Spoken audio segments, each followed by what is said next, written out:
Golden State Media Concepts Baseball Podcast. We cover everything Major League, from spring training to the World Series. We've got your favorite club covered, from New York to Boston to LA. This is the Golden State Media Concepts Baseball Podcast.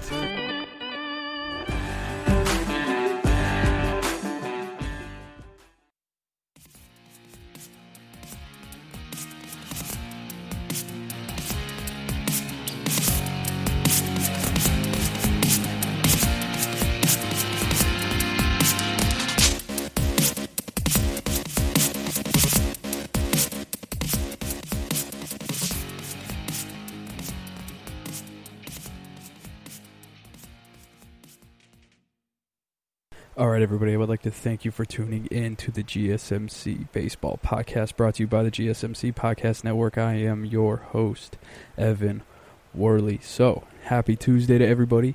The playoffs are officially here. The very first game is tonight. I think it's 5 o'clock. I don't know who is the first actual game, though. Let's check this out. Let's go on ESPN.com. We'll go to MLB. Let's go schedule. First matchup, Tuesday, September 29th, is the Houston Astros and the Minnesota Twins. So, we got the Twins. We got Chicago, Oakland, Toronto, Tampa, and New York and Cleveland. So we have the entire AL going up against each other tonight. So, hey, that's exciting. I hope you all had a great weekend. I had I had a pretty good weekend. It was a pretty good weekend for sports. I just chilled, watched sports all weekend. We had I coached Saturday morning. Got that done, out of the way. Went back home, caught the end of the AM college football games. We had some good baseball going on. We had some pretty decent basketball games going on. College football was so much fun to watch this week. I am a Miami Hurricane fan. My three teams, Miami Hurricanes, my alumni, or all my, the college I attended, I guess, the University of Minnesota, and then the college that my sister and brother-in-law attended, Oklahoma State. So those are my three schools. Minnesota is yet to come out and start playing, but Oklahoma State got the win against West Virginia. Miami absolutely just killed Florida State. The turnover chain was out, ready to go. The touchdown rings were given out plenty. We dropped a 50 burger on them. It was nuts. I was so excited about that. Good day for, football on Sunday. Also, there were some pretty exciting games. I know there's a game tonight that I am recording. Because, I record this the day before, so it's Monday right now. So the Monday night game I've yet to watch, and I'm kind of excited about that, especially since, there's no baseball left. But for the day at least, pretty fun last day of baseball. As you know, I thought the Phillies were going to make the postseason as the 8th seed, but turns out the Milwaukee Brewers made it as the 8th seed. I'm not liking the draw for the Atlanta Braves and the Reds, but I'll mention all that later. I'll be doing that in the very last segment.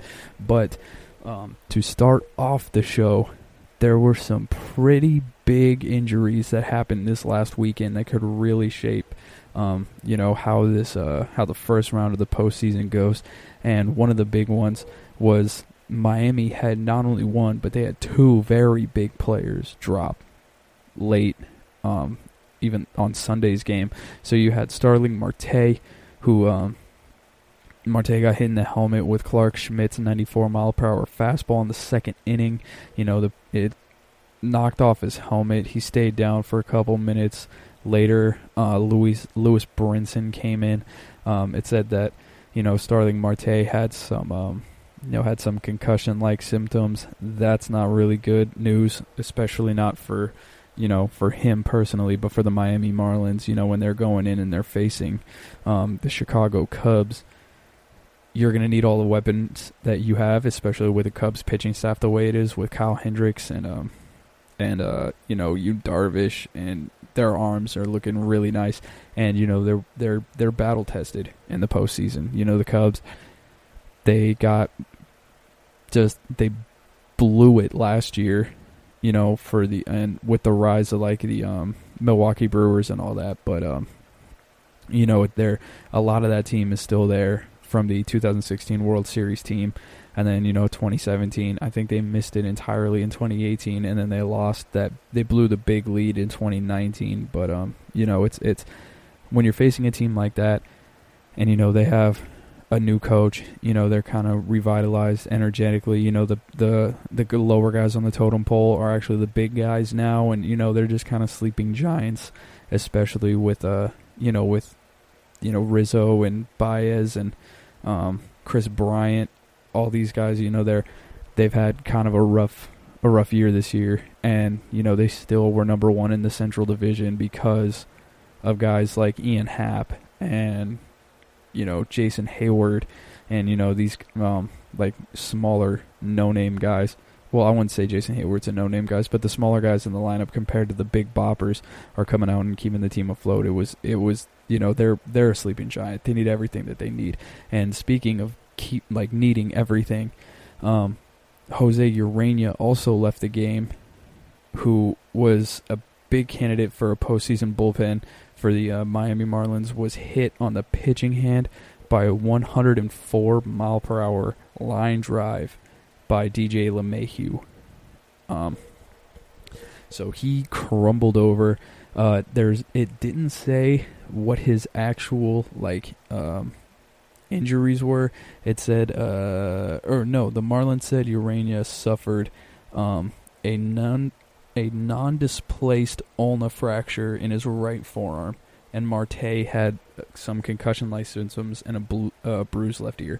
So if he has a fracture in his forearm, then he's probably going to be done for the rest of the season. It's a huge miss for the Miami Marlins because they need everything that they can get. But Urena wasn't some lights out pitcher. He was one of the 18 that was sidelined with COVID earlier in the year. He was on the season he's 0-3 with a 5.40 ERA in 5 starts. So the Miami Marlins are losing a couple big guys. They do have a chance. I'm not completely counting them out against the Chicago Cubs. I know they're going to be mentioning that the what was his name? Steve something. The Cubs guy who hopped over in 2003. I don't remember what his actual name was. It was Steve something. Steve Bartman. There we go. And they're going to be mentioning that a ton. They're going to be referencing the old Florida Marlins teams and all that stuff. So just gear up and get ready for that one. But I don't think it's going to go anything like that. I do think the Cubs are going to come in, win the first 2, and then head off to their little bubble in Houston. I think is where they will be headed. Another guy went down for the this weekend. The San Diego Padres starter Dinelson Lamet became the second Padres pitcher to go down in 3 games.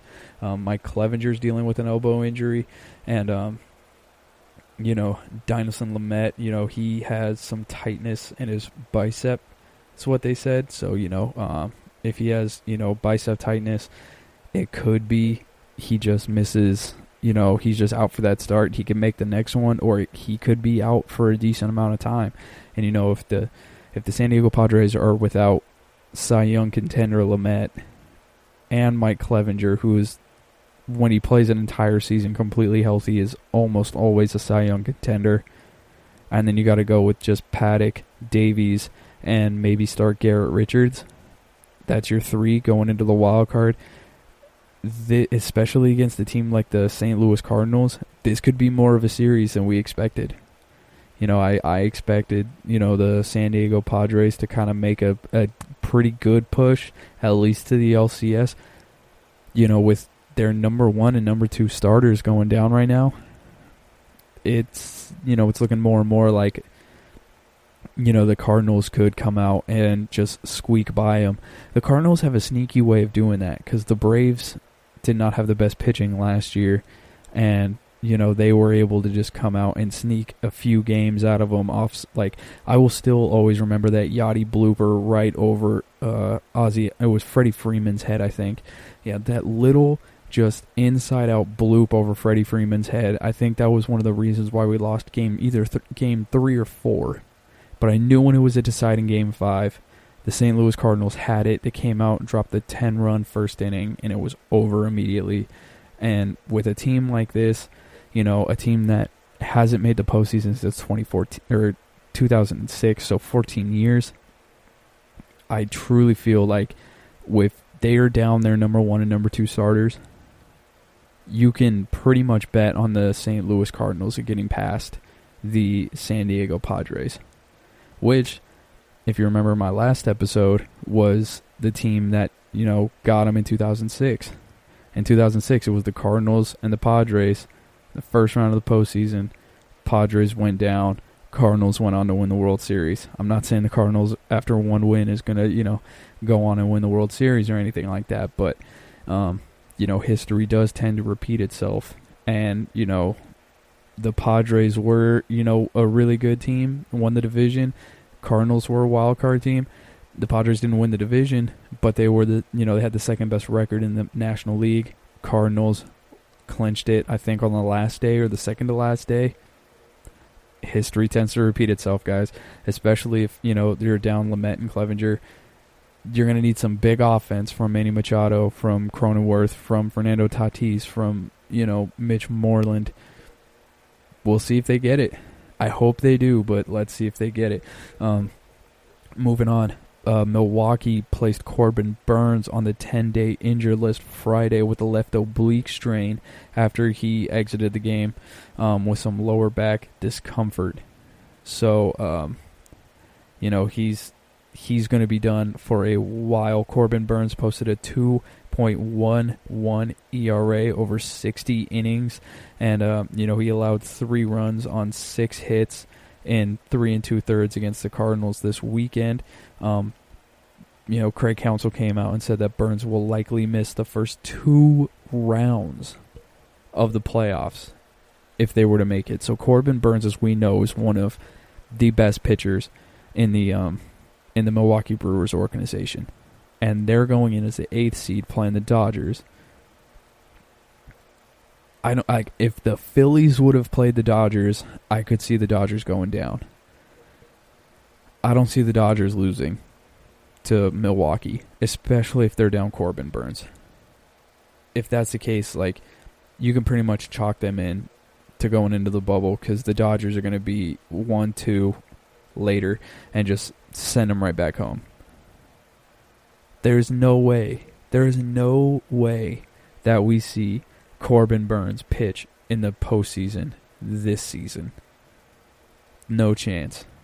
And, I guess it's good for him. But, I guess it's... I don't know. I don't think that the Milwaukee Brewers would have beaten him with Corbin Burnes. But, it'd be nice to see how he fared against, the Dodgers in such a high-stakes situation, being that he's such a young pitcher. But... I guess we'll have to wait till next season, because it seems like the Brewers are going to be here to stay for a while. I think their window is going to be about 3 more seasons of them being good, and then Christian Yelich is there's going to be some decisions that needed to be made, and I don't think that team's going to last more than the next 3 seasons. And they had a pretty good run last year. I think they had a pretty good run before that, but the year before in 2018. I don't remember how far they got in 2018, or if they even made it in general. I forgot to look that up, but, if they have another window for the window open for about 3 more years, I feel like they could potentially be an NLCS team, especially if, they were to go into the offseason and really buy on the pitching side. I think their offense is good enough to actually make some noise. They're going to have to pick up some lower level type of, infielders, but, I think that their real weakness is in the bullpen, or in back into the starting rotation. So, moving on. Lastly, we got some news. Byron Buxton got hit in the helmet on Sunday by a 92-mile-per-hour fastball.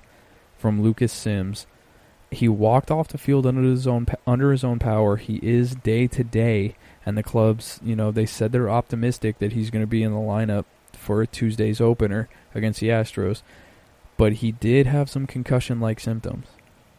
And one thing that I would say is a big surprise this year was how much better Byron Buxton got. Now, Buxton is one of those guys where he kind of plays with his hair on fire, and he tends to get himself hurt. So he's not on the field long enough to really show his progressions and how well he's done, with working in the offseason. This year, he was able to show it. He had his 60 games. He had his power up. He had, his steals were exactly where you expect Byron Buxton's steals to be. He was playing an incredible center field. It's a huge blow for the Minnesota Twins. Now, the Twins are the third team facing off against the Houston Astros, as we said. I do like the Twins in this. I do not think that the Astros are going to overtake the Twins. I think since the Twins were able to, avoid the Yankees curse, the curse of the Bombers, like whatever you want to call it, just that mental roadblock that is the New York Yankees. I think that, the Twins can come out and make some real noise if you give them Jose Barrios, Randy Dobnak, and Kenta Maeda, and, you just tear them up inside of, inside of Target Field. Like, I could see the Twins going into the bubble over the Houston Astros. I think that would be sick. I hope that Byron Buxton is going to be, is going to be feeling better, mainly because he is a huge piece to that team, and I don't think that they will last long in the bubble without Byron Buxton. So we'll see how he does. There's also some minor things with Josh Donaldson, but Josh Donaldson did not seem to be anywhere near the level of hurt that Byron Buxton is, and to me, Buxton's a way more complete player and more of an impact player for the Minnesota Twins than Josh Donaldson is this year, so he's way more important. All right, everybody, I will be taking a quick break, and I will be right back to talk about the recent firings, because, as we know, since the season's over, it's all about, doing something different. It's all about getting new faces, and, there's already been some moves. We've only been out for less than 24 hours, and moves are already starting to be made. I will be right back to break that news. This is your ultimate stop for everything sports. The Golden State Media Concepts Sports Podcast. Should I say more? From the NFL, MLB, the NBA to MMA, it's all in here. The Golden State Media Concepts Sports Podcast. Listen now.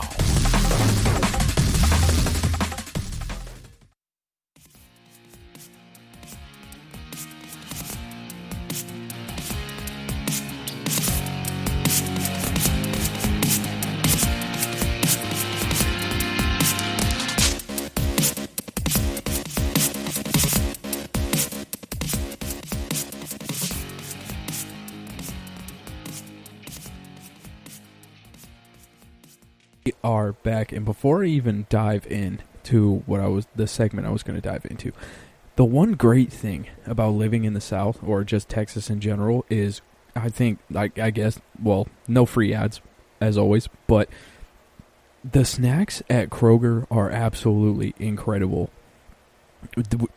When I was up in Minnesota, we did not have the type of snacks in our grocery stores that Kroger had. Kroger had their dried fruits that are individually wrapped, like the craisins, the banana chips. I'm eating chocolate banana chips in the breaks, and they're just absolutely incredible. I could not love it anymore. So if you live in the area and you have not tried these chocolate-covered banana chips from Kroger, do yourself a favor and go get them right now. They're a little pricey. They're $5 to $6 for a little carton of them, but man, they're so worth it. Anyways, back to what we were talking about. It is the part of the year where skippers get fired, and front office people get fired, and, they're just doing their change of scenery when they're trying to make a move. And the first skipper to be fired is Boston Red Sox, Ron Roenicke. Now, Ron Roenicke, as we know, was the interim manager. He took over in February after, they parted ways with Alex Cora for the whole investigation with the Astros and everything like that, and the sign stealing.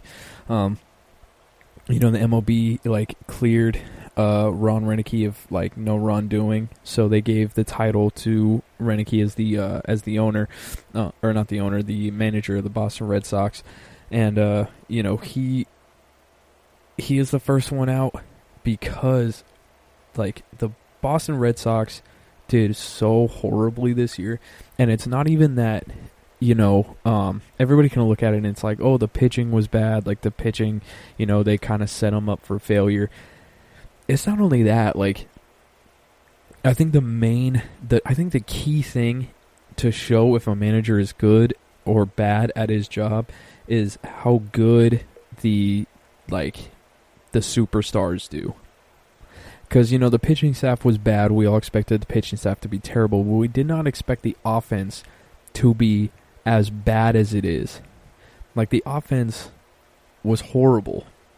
Last year they had, three all-stars, 2 borderline, MVP candidates in Devers and Xander Bogaerts, and, JD Martinez was just being JD Martinez, just slapping homers all over the place. But this year was a completely different story. Now, I got their numbers on Baseball Reference right here. We'll start with Xander Bogaerts. Xander Bogaerts was okay this year. He went from a 309 batting average to a 300 batting average. His on-base percentage dropped 20 points. His slugging dropped 55 points. His OPS dropped 72 points, and his OPS plus dropped 9 points. So you're looking at it, it's a shorter season. In 56 games, he got 61 hits. He was doing Xander Bogaerts things, but there's still a dip in those numbers. Now, granted, you could say sample size, all that kind of stuff, but when it comes to actually playing the game, Xander Bogaerts should be on a steady climb. He had been on a steady climb dating back to 2017. So the past 3 seasons, he just got better. His batting average got better every year. His on-base percentage got better every year. Slugging, better. OPS, better. OPS plus, better every year. Steady inclines. His power numbers, up. His RBIs, up.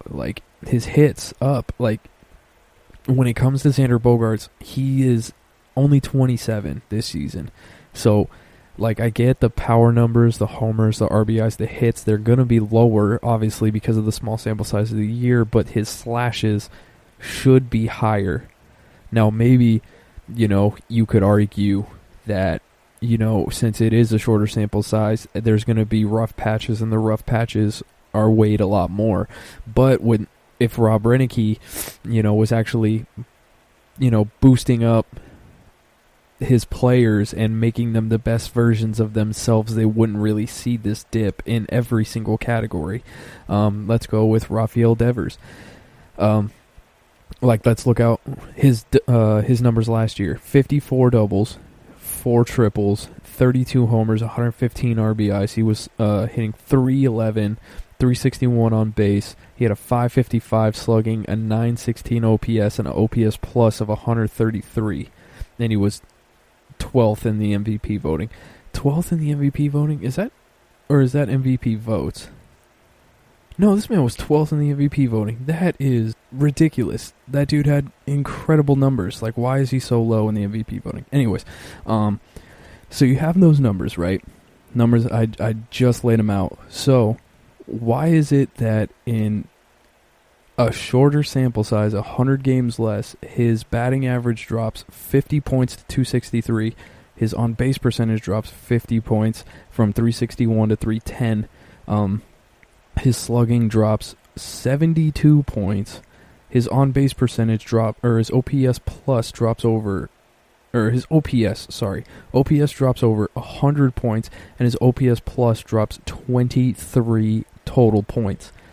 Like, that's a sign that something's wrong within the organization. It's not this player. Like, Rafael Devers was on a steady incline. Or I guess not. He had a really off season in 2018, and then he came up right back really big. So I guess we can kind of, I guess we can give him the benefit of the doubt the next season. I don't know.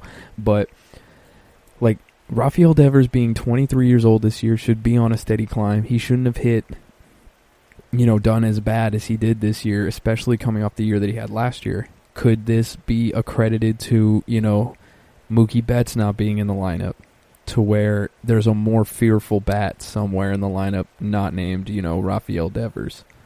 That could be it as well. But with Bogarts, JD Martinez, they got Andrew Benintendi, Jackie Bradley Jr. is still a decent bat. Alex Verdugo is a pretty solid bat. Chavez, who is their catcher, is a pretty decent. He's pretty decent in the batting order as well. Like, you're the Boston Red Sox. You have bats. You hit homers. You drive in runs. You play clutch baseball. That's what you do. And that's just Rob Renicky just not doing his job correctly and just not preparing the team for the rigor that was this season. Let's go. Speaking of JD Martinez, let's go to JD Martinez. So we have his stats this year. So let's go back to last year. Last year he was an all-star. Obviously we can have the power numbers, all that kind of stuff. It's kind of funny. I think somebody hacked Baseball Reference, or they just made a little mistake because it says JD Martinez had -7 home runs this year. It's kind of funny. But what is it? So you have 213. This is okay. So, actually, let's go back to last year. Last year's batting average, he was an all-star, 304. He was on-base percentage was 383. He had a 557 slugging, a 939 OPS, and a 140 OPS plus. Now, let's go to this year. Batting average, 213. His batting average dropped almost 100 points. His on-base percentage didn't even crack 300. Didn't crack 300 on his on-base percentage. He didn't crack 400 in his slugging percentage for the first time since 2013 when he was on the Astros. He had only done this twice before, and there were 2 injury-plagued seasons with the Houston Astros before his power numbers kind of spiked up in Detroit. So this is the worst season he's had since he was 25 years old in 2013. And then his on-base percentage, or his OPS, sorry, I keep getting those mixed up. OPS didn't crack 700. And his OPS plus, remember, 100 OPS plus is average. He was 81. He's 19 points below average, and he's 32 years old. JD Martinez should not be dropping like this. There should not be a steady decline in what JD Martinez does. Like, you can argue that 2019 was down from 2018, but 2018 was insane numbers. Like, his 2018 season, he had 43 homers, 130 RBIs. He batted .330, .402 on base. He had a .629 slugging. His OPS was 1.031, and he had an OPS plus of 173. In the next season, he had 7 less homers. He had 25 less RBIs. His batting average dropped 26 points. His on-base percentage dropped almost 40 points. 20 points, sorry. 20 points. His OPS, or his slugging percentage, dropped 70 points. OPS dropped 100 points. And then his OPS plus dropped 33 points. So you can say that's a steady decline. You can make that argument. But at the end of the day, he had some pretty historic numbers. And Rob Renicky just had them go straight down the tank. there are a lot of other factors, but your job as a manager to block all that out, and he just was not doing that. And it's not like he was some crazy manager to begin with. I mean, his overall managerial record after stints with, the Milwaukee Brewers and Red Sox manager, he was a Red Sox manager at some point, was 366 and 367. So a career below 500 manager just got canned. Good luck, Rob Reineke. He's going to get a spot as a bench coach somewhere else just because he knows the game, but I don't ever expect Rob Reineke to ever be the manager of a major league ball club anymore, especially after this season. In other news, the Los Angeles Angels have fired general manager Billy Epler on Sunday because the team just got done with its 5th consecutive losing season. They got to search for a better general manager. They've had, since Mike Trout's been there, they've had Dipoto and Epler, 2 people who have not been afraid to break the bank for a big name guy, but neither of them have addressed the major issue, and that is the starting rotation. I don't know what they're waiting for. They got Rendon all the way across the country. Rendon's going to be fine. He just needs to get adjusted to LA just because how polar opposite the East Coast and West Coast are. It is what it is. It takes a lot of adjusting. And, when you've lived that life of, being from, either coast and going to the other, it's like it takes a lot of adjusting. Albert Pujols isn't getting any younger. Mike Trout is not getting any younger. He just unlocked dad strength, so Mike Trout is going to be on a completely separate level. They've found ways to score runs. They've found ways to be shifty and to win games, even with just a terrible starting lineup, or with the starting rotation. That's all they need to do. That is what they need to attack. Rotation, rotation, rotation. I don't care who Trevor Bauer needs to be in Anaheim. No questions asked. He needs to be brought into the Anaheim Angels, and they need to figure out some way to pay him as much as they can. They need at least two starters this offseason, and I think they need at least 2 relievers. If they can start this year with 2 starters and 2 relievers, in addition to a new general manager with Joe Madden, let Joe Madden, maybe even make Joe Madden, give him the Bill O'Brien of the NFL. Have him be the general manager and coach. Do whatever you can, Anaheim. You have to figure it out. Because everybody's been crying for, to see Mike Trout in the postseason again, because we haven't seen it since 2015. We need to see it again. It is a total waste of this man's career. I get that he's too humble to actually, speak out and do whatever to, force his way onto another team, or, he just kind of wanted to make his money and get out. He didn't want to be the face of the league. Doesn't want to be the best or something. He doesn't want to be marketed the way, the dude's got $500 million. Put him in the dang postseason. That's all we want. Rotation, bullpen. That's all we need out of the Los Angeles Angels. Artie Moreno, you need to hire somebody. I just say give it to Joe Madden. Why not? Joe Madden's been a success everywhere he's gone. He was a success in Anaheim. He was a success in Tampa. He was a success in Chicago. And the one place he has not been a success is his second stint with Anaheim as a head coach. Give him the reins. Give him free reins. Let him make all the decisions. Who cares? He's the smartest person you've had in your clubhouse. Just figure it out. That's all I ask. Give Mike Trout to the playoffs. Let us see Rendon, Trout, and just anyone else in an Angels uniform ball out in the postseason. All right, guys. I am finished with that. I'm going to be taking a quick break, and I'll be right back to talk about the 14 non-playoff teams and how they should attack the postseason. I'll be right back. Tired of searching the vast jungle of podcasts? Now listen close and hear this out. There's a podcast network that covers just about everything that you've been searching. The Golden State Media Concepts Podcast Network is here. Nothing less than a podcast bliss with endless hours of podcast coverage.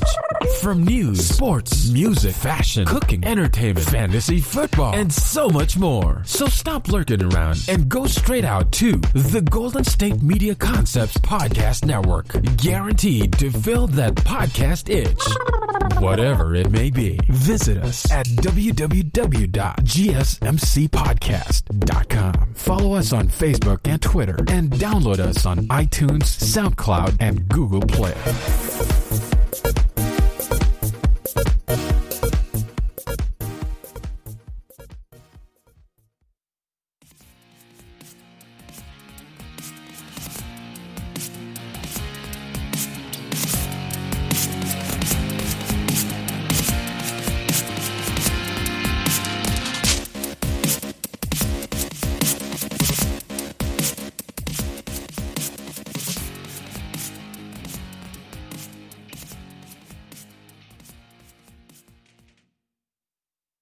All right, everybody, we are back. So let's talk about some of these moves. So we're going to start off. We're just going to go in order, list the teams who did not make the playoffs this year, just see what they were willing to do. The Arizona Diamondbacks, we're starting off with, they did not make the playoffs. As we know, they're a very talented team. They got Ketel Marte. They still got Cole Calhoun. They got some, they still got some quality guys.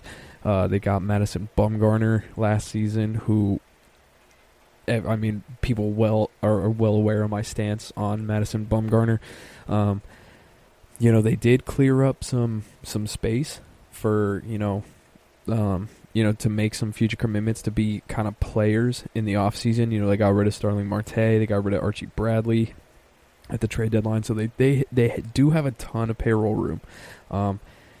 They just really have to decide if they're going to punt on next year too, and, really wait up for somebody, or they're just going to make like a minor splash and tread water, hoping to make the big splash the next year. I don't know what they're going to do. I need to check this list of actual free agents to see like who is coming off the books and, who's going to be available. Because if this is like a low type of year where there's not a lot of players to choose from on the free agent market, then you might see them just kind of grab the best available player. Maybe they go after a Trevor Bauer, maybe they go after, a Yu Darvish, or, just kind of solidify their pitching, especially since they gave up Robbie Ray as well. Or, go after some position players and, maybe make a trade for some more prospects or something and just kind of wait it out. I'm not really sure what they're going to do. But we'll see. We'll see what direction they take it with. The Baltimore Orioles, as we are well aware this year, they were way better than we expected them to be. They're not going to, I don't think the Orioles are going to go away. I think that they're kind of have that, like, that nobody believes in us type feel. And, I think that they are going to build on this year. They have a club option on Jose Iglesias that they're probably most likely going to exercise, because Jose Iglesias is a really good, he's a really good infielder, and, I doubt that they're going to be able to find anything better on the market this year. So it's either that or just wait until one of their prospects comes in, which probably is not the best move. We'll see how they can go, but they're still 110% in rebuilding mode. So we'll just see a bunch of rebuilding moves there. Moving on to the Red Sox. So the Red Sox are the trickiest team, I feel, on the in the non-playoff teams, because they can spend some money. They have 150. Their payroll, is around in the $150 million range, so they can spend a lot of money this upcoming this upcoming free agent class.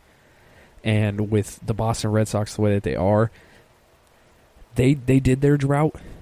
They had their curse. They had their run of with a lack of success, it's not happening again. The Boston Red Sox will never go. I don't think they'll go more than 2 seasons. I say 2 seasons max without a playoff team. Easily, without that's just easy. They have too much money. They have too much talent. Boston is used to winning. They would they would riot if they didn't. So I would expect them to be big players and become a contender again next season. Like next season, I expect them to be projected to be top 2. If in the AL East, probably projected to be better than the Rays. I think that they're going to get at least 5 free agents this year. I would say 5 is their goal, plus a new coach. So we'll see if they actually do it. But I see the Boston Red Sox as just absolutely just destroying the free agent market this year. Next up, we got the Colorado Rockies. So this is also shaky because Nolan Arenado has an opt-out clause after 2021. So it's all about Nolan Arenado, Trevor Story, and John Gray are also free agents after next year. So you have their 3 best guys are looking to be free agents next year. Could they trade? Could a trade be made where, these guys are going? Because it's going to be a year where they're going to try and re-sign Trevor Story and re-sign John Gray because, if you think about it, their rotation isn't bad. German Marquez, Antonio Senzatella, Kyle Freeman, John Gray, those are good players. Trevor Story is a great player. Nolan Arenado is the arguably best third baseman in the game. So the Rockies could essentially blow it all up and take a step back as they tend to do, or they could double down and spend a ton of money on these players and really just try and get it done, just hoping that Nolan Arenado is not going to, kind of force his way out, even though there has been, rumors that he would be looking to do that. So we could see a big buy from the Colorado Rockies. We could see the Rockies sell. Nolan Arenado is going to be a huge piece this year. We need that. It's going to be, big deals is going to come out of, what the Rockies do in this offseason. Detroit. Now, Detroit was my sleeper team. I thought they were great this year. They were actually pretty competitive. They have great young starting pitching. Jacoby Jones had a promising season. Jaime, I will not know this name. Candelario, he broke out this year. Paredes, he didn't have the greatest debut, but he's looking to grow. Obviously, he's going to grow. Spencer Torkelson was the number 1 pick in the draft. He will be ready, if not next year, but the year after. Miguel. They still got Miguel Cabrera. I think this team is ready to, kind of make a big move and, get the wheels churning, kind of like, the White Sox of a few years ago. If it's not next year, I think it's the year after. Especially with, Casey Mize and I forget who their other pitcher was, but I feel like the Detroit Tigers are ready to make that bounce, I think, but they're that team that I think is 2 years away from being 2 years away. I think 2 years away from being a year away, actually. I don't think they're 4 years. I think it's in 3 seasons that the Detroit Tigers are actually making, really big, really good moves. Moving on to the Kansas City Royals. Brady Singer's good. Chris Bubik was okay. They got Bobby Witt Jr. They draft the big lefty out of A&M, Asa Lacy. They do have some veteran leadership. They got Sal Perez. They got Whit Merrifield still. They got Brad Keller, who's not a bad pitcher.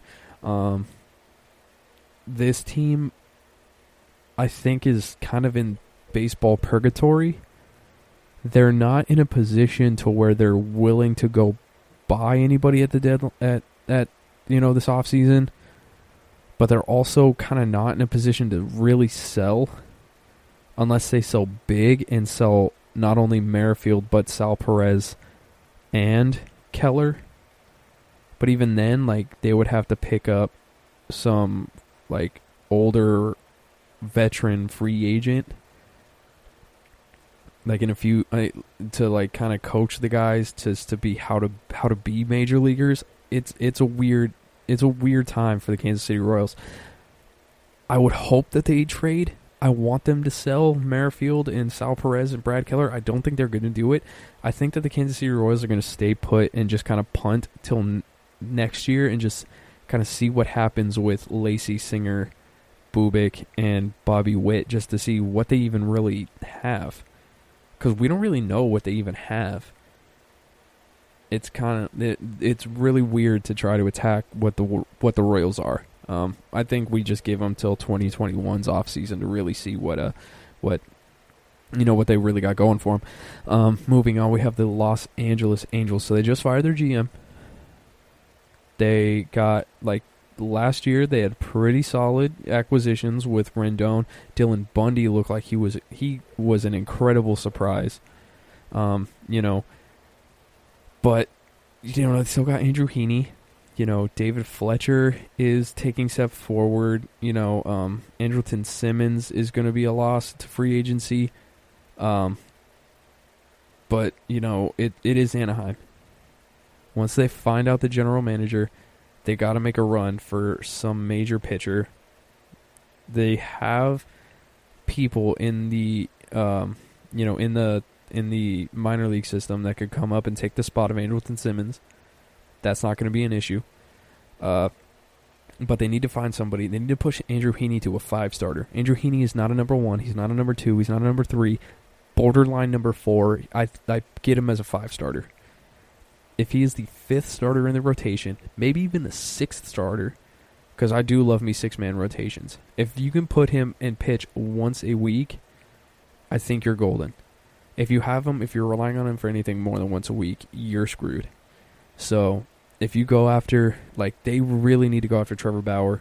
I mentioned this in the last segment, so I'm not going to really beat a dead horse, but they really need to go after Trevor Bauer. Moving on, we have the New York Mets. The New York Mets. So if they want to contend now, which I think that they do, they really need to get a third pitcher, I think.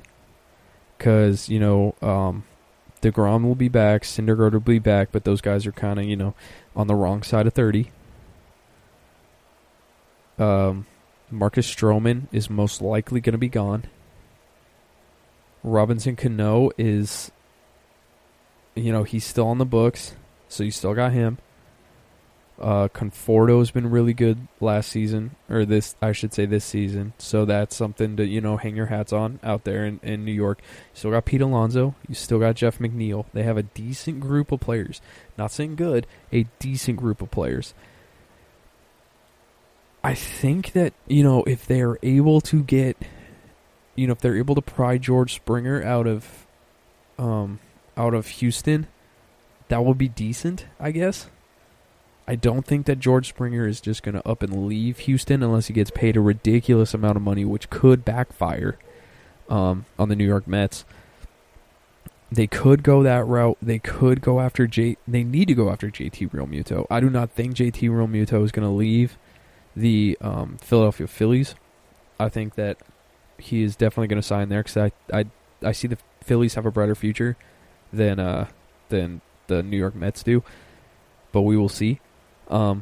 They either do that or they punt and they sell everybody. Because here's the thing: if they sell, they can get so much. They can get an entire roster. If they sold on DeGrom, Syndergaard, they should have sold on Stroman. But DeGrom, Syndergaard. If you sell Edwin Diaz, sell, Alonso, and just keep Cano and McNeil, you can get in 2 to 3 years an entire roster of players. An entire starting lineup of players for those guys. And I think you would be I think it would be good depending on, how you develop them. It'll never happen. They're definitely going to go the buyer route instead of the seller route, but I don't think it's going to work for them. I also believe that this team is in, like, the Royals, like, purgatory type state, but they have way more talent than the Royals, so they have actual potential of, like, breaking out of whatever they're in right now. Moving on to Philadelphia. So, as we said, JT Realmuto is the number one free agent. Obviously, like, that's no question mark. I do think he's going to sign with the Philadelphia Phillies. I think the Phillies are going to be they should push hard after him. And being that they have a chance to make the postseason next year, and they have a pretty good chance they'll be able to get Realmuto back. Maybe they have a shot at getting Bauer or some big-time starting rotation piece. That would be sick. They need to go after him. Alec Baum looked great. He had a great year. I think they need to re-sign Didi Gregorius. Like, I think if they re-sign Didi as a good bat, like, he is battle-tested and just, like, really ready to go. I don't think, money in Philadelphia, money's not an issue.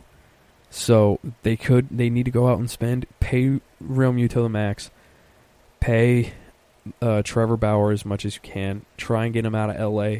No one knows where Trevor Bauer is going to go. If you can't get Bauer, you got to get the next best pitcher.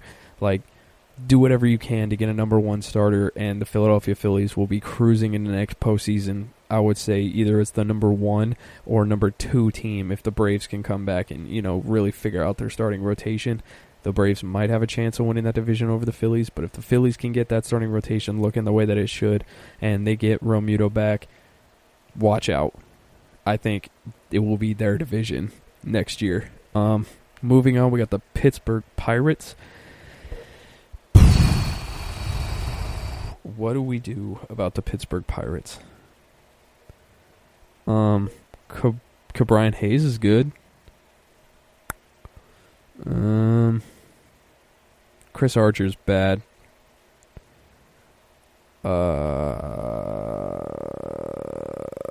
Cabrian Hayes is good, and Chris Archer's bad. That's all I really can say about the Pittsburgh Pirates. Good luck, I guess. Good luck. All right, moving on. Let's go to San Francisco. San Francisco was a pleasant surprise. I dislike San Francisco. I do not like the Giants. I never have. I grew up hating the Giants, and I still kind of hate the Giants. And I don't care what anybody says. I will give them props. Their stadium looks cool. Their creamsicle jerseys look cool. And their color scheme is awesome. Black and orange is so cool looking on professional franchises. But I will forever hate the Giants. So, let's see what they got. They got good years from Belt, Solano, Slater, and Dickerson. Yastrzemski was a borderline MVP candidate. Brandon Crawford, they have another chance with him. Buster Posey will be coming back. Joey Bart looks like the real deal. The Giants have a lot of good players. They got Evan Longoria too. They have a decent mix of position players that can get the job done. Their pitching is bad. I feel like if they can get better pitchers and just they can kind of swindle their way, I think. I think they can pick up some middle of the line, like, starters. I don't think that they'll be real legitimate players with the top of the line guys. If they could find a way to swindle Lance Lynn away from Texas, then they could. I think they could make another push to the postseason and be successful in doing so. Maybe they could try again the next year, because we don't know what next year is going to be. So 2022, I think they could be primed and ready. They could sell some of their guys, but I think with a good young core like Yastrzemski, Solano, Slater, Dickerson, and then the mix of veteran guys like Belt, Crawford, Buster Posey, Evan Longoria, like I think they have a pretty good mix to where they could do something this offseason and kind of be surprises next year as well, even though it's not going to be as big of a surprise. Moving on, we have Seattle Mariners. So the Seattle Mariners obviously have the AL, one of the AL's best young stars, but that's really all I got. Seattle was going to be Seattle. They got to trade whatever they have to get prospects to hope that they'll stay. They have to try and sign Kyle Lewis to a super extension just to hope that he stays around, because if not, he's gone, and who can blame him? So Seattle's just going to do Seattle things. It's the same every year. We can't really go much further into that. The Texas Rangers. I don't think they're going to be players in anything this year. I think they need to sell Lance Lynn. They sell Lance Lynn, sell Mike Minor, sell Joey Gallo, just sell. Sell all of your guys and just suck for the next few years and wait for your young core of players in the minors to develop. It's not that big of a deal. It's not like the Texas Rangers were anything to really write home about ever since 2011. Ever since they got rid of Josh Hamilton, there's really nothing. They had their fight with the Toronto Blue Jays in 2015-16.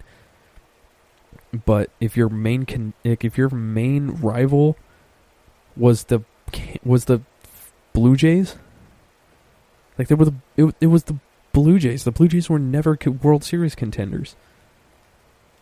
They were just like that fun team that everybody wanted to be around and everybody wanted to watch because they just mashed homers. But when it came to the nitty gritty of who's going to make it to the World Series, nobody ever was like, oh, the Toronto Blue Jays, I see them in the World Series. No, that's just not how it went.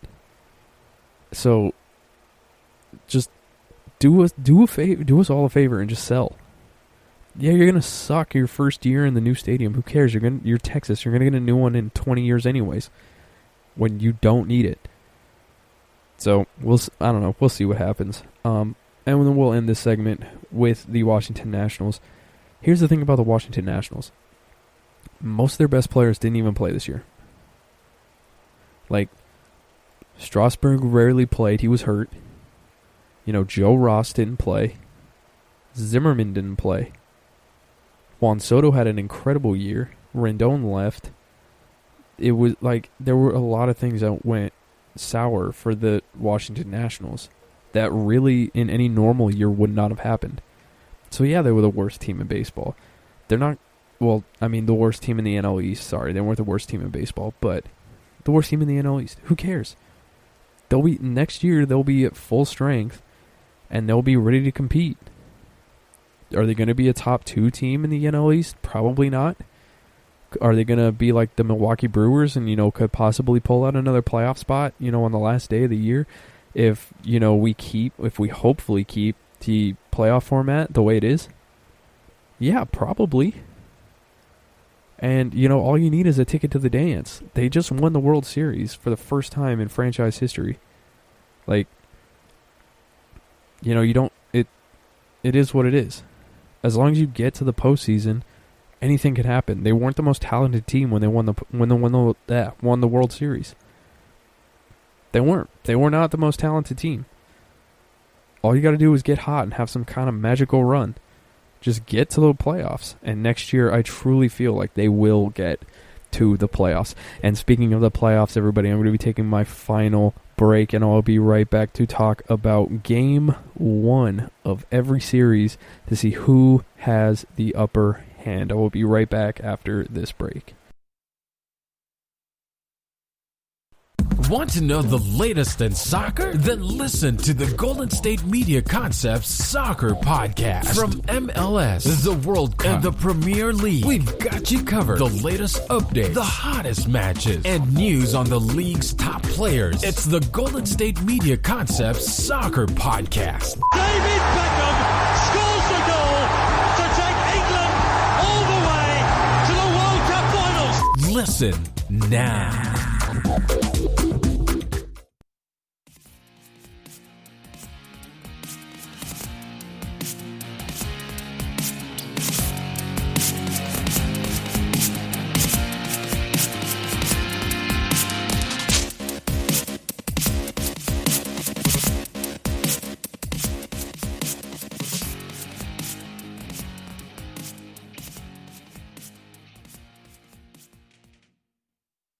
All right, everybody, and we are back. So let's close out this episode the way that we do best. So I'm going to be going over Tuesday. If you're listening to this on Tuesday, this episode should be out by the time the games start at 1 o'clock Central Time. So Tuesday and Wednesday's games. So I'm just going to be going over, who I think is going to take those games, so on and so forth. And then, I'll close out the same episode. I'll close out next week's episode the same way, just going over the slate of games that's supposed to happen and just see who I think is going to move on and who is not. So let's start off with Tuesday's game. First game of the season, or first game of the postseason, we have the Houston Astros at Minnesota. Zach Greinke versus Kenta Maeda. Now, hear me out on this. I think Minnesota is going to dominate the Astros. I feel like the Minnesota Twins are going to put up 8 runs.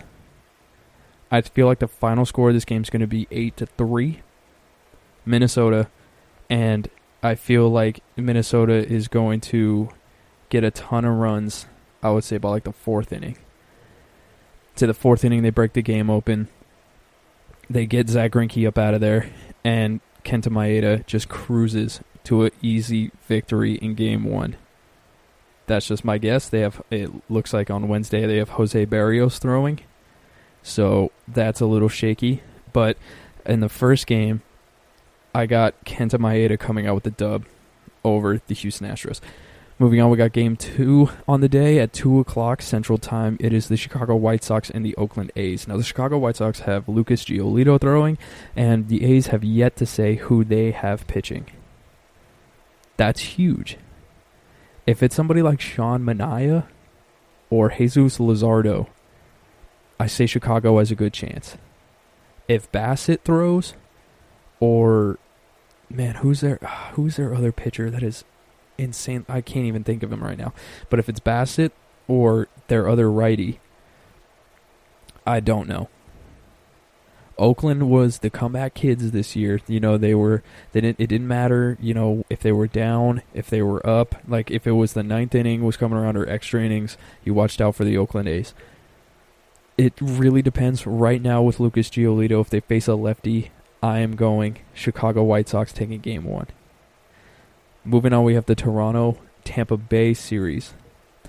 Tampa, you got Blake Snell versus Hyun-Jin Ryu. Look, Blake Snell, I didn't hear much about him. I really didn't. Hyun-Jin Ryu pitched really well.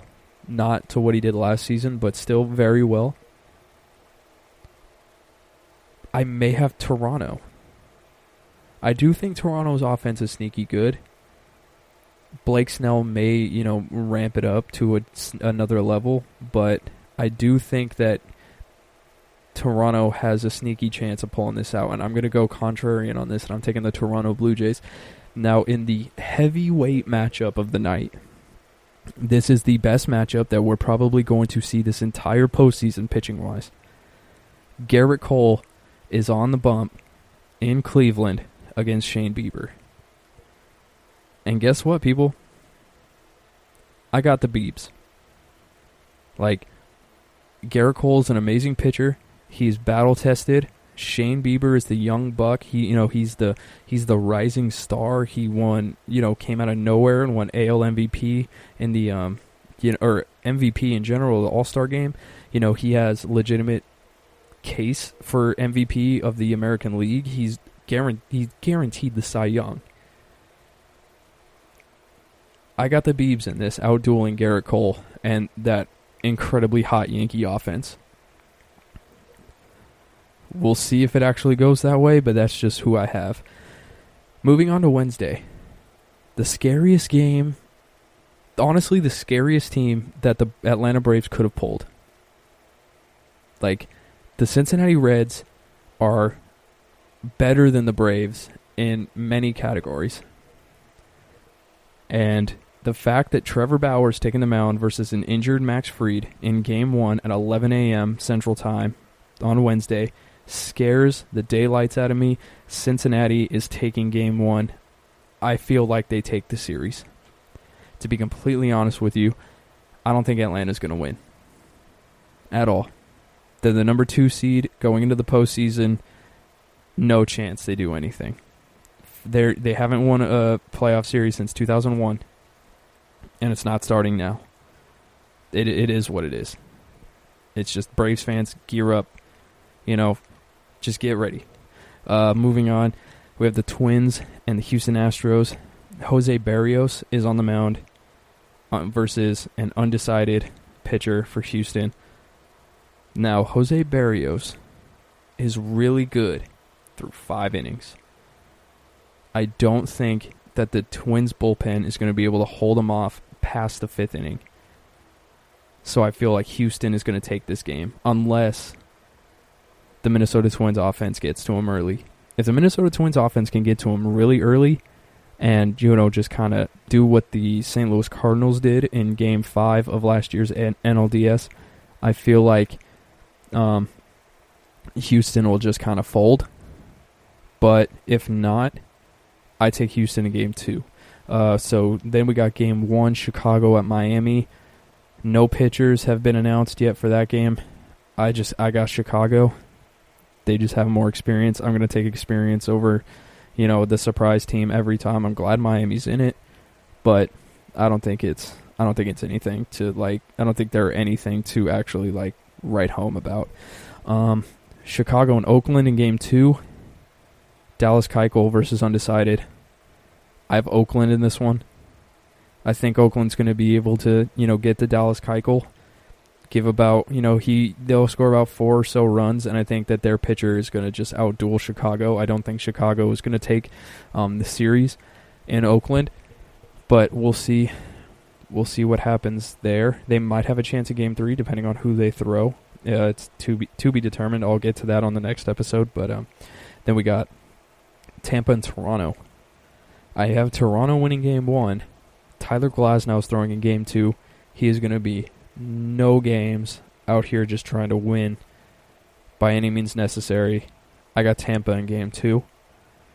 St. Louis and San Diego, no pitchers have been announced. This is huge because we don't know who's going to throw. No Lamet, no Mike Clevenger. I can only imagine it's going to be Chris Paddock versus Jack Flaherty, which is going to be an amazing pitching matchup that you're not going to want to miss. But if that is the case, I feel like Chris Paddock is going to go down and the St. Louis Cardinals are going to win Game 1. If that's the case. I don't know what the case is, but if it is, bet on St. Louis. Then you got New York and Cleveland. Masahiro Tanaka versus Cookie Carrasco. Big for Tanaka. Tanaka is going to be a free agent this year. And if he goes out there in Cleveland, back against the wall, you need a win to stay alive, and he throws an absolute gem, he could get himself a large contract from a bad team. I'm talking like he could be the guy the San Francisco Giants go after and spend an insane amount of money on for really no reason besides he killed it in the big game last year. So we'll see what happens there. I got the Yankees on this one. I think the Yankees back against the wall with Carlos Carrasco on the mound. I think they're going to get to him. I can't see the Yankees getting swept. I can't see it at all. I think Bieber's going to get to him. Then they're going to come out in Game 2 mad, and then we'll see what happens in Game 3. And then we got game 1, ending out the day slate of action. Walker Buehler versus undecided. It doesn't matter who they throw. Walker Buehler's getting the win. I think the only sweep in this series is of this entire front is going to be. Actually, I feel like there's going to be 2 sweeps. The Dodgers are going to sweep Milwaukee, and I think Cincy is going to sweep Atlanta. That's my take. Write it down. Book it. Go bet on it. I just think that's the best way to go with it. It really just is. And all right, everybody, that is going to be our show. I will be back on Friday with a brand new episode breaking down the first few games of the postseason. I cannot wait. I am hyped. Enjoy your week. Enjoy your families. And be sure to enjoy the playoffs. You can follow me on Instagram at EvanWorley23. Play me in Tap Baseball if you're bored. The nickname is EvanWorley23. And I would like to thank you all for listening to the GSMC Baseball Podcast brought to you by the GSMC Podcast Network. I would like to please ask you to remember to subscribe to the show and write a nice review because it really helps us out. And if you can please follow us on Facebook, Twitter, and Instagram. Thank you all and have a great week. You've been listening to the Golden State Media Concepts Baseball Podcast, part of the Golden State Media Concepts Podcast Network. You can find this show and others like it at www.gsmcpodcast.com. Download our podcast on iTunes, Stitcher, SoundCloud, and Google Play. Just type in GSMC to find all the shows from the Golden State Media Concepts Podcast Network, from movies to music, from sports to entertainment, and even weird news. You can also follow us on Twitter and on Facebook. Thank you, and we hope you have enjoyed today's program.